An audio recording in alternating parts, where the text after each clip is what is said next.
గురువు పరమానందయ్య పట్ల శిష్యులకు ఎంతో అభిమానం, భక్తి ఉన్నాయి. ఆయన్ని పరబ్రహ్మ స్వరూపంగా భావిస్తారు. ఆయన ఎంత కష్టమైన పని చెప్పినా 12 మంది శిష్యులు కలిపి చేయాలనుకుంటారు.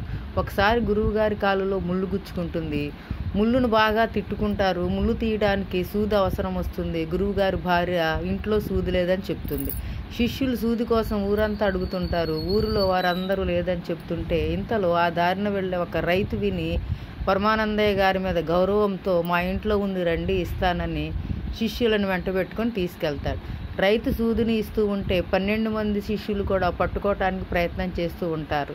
వారిని చూసి ఆ రైతు కుటుంబం నవ్వుకొని ఈ సూదిని తీసుకువెళ్ళటానికి మా ఇంటి బయట ఒక తాటి దూలం ఉంది, దాన్ని తీసుకొని రండి అని చెప్తాడు.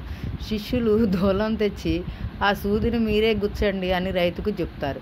తర్వాత ఆ దూలాన్ని 12 శిష్యులు మోసుకొని వచ్చి గురువుగారికి ఇవ్వటానికి కూడా పోటీ పడుతుంటారు. ఇది గమనించిన సుందరమ్మ నేనే తీసుకుంటాను సూదిని తీసుకొని గురువుగారికి ముళ్ళు తీసిన తరువాత మళ్ళీ ఆ సూదిని దూలానికి